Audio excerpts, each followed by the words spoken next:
Good morning. এয়া নেমুৰ আচাৰ বনাবলৈ ওলাইছোঁ আৰু যোৱাকালিয়ে মই নেমুকেইটা নিমখত তিয়াই থৈছিলোঁ আৰু আজি নেমু ওলাই এয়া টুকুৰ টুকুৰকৈ কাটিব লৈছোঁ আৰু অলপমান অজৱাইন মিহলাই ভালকৈ টেমাত ভৰাই থ'লে ভালে থাকে।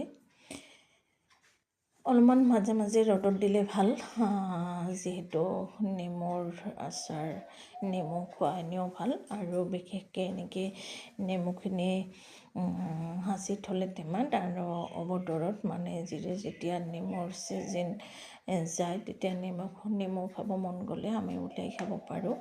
এনেও নেমু বহুত ভাল আৰু বিশেষকৈ কেতিয়াবা পেট ফুলা বা হজম নহ'লে এই নেমু টুকুৰা যদি এটা খাই দিয়া যায় তেনেহ'লে সোনকালে হজম হৈ যায় আৰু পেট ফুলাৰ পৰা হাত সাৰিব পাৰে। সেয়াই আজি নেমুখিনি আচাৰ বনাবলৈ ওলাইছোঁ।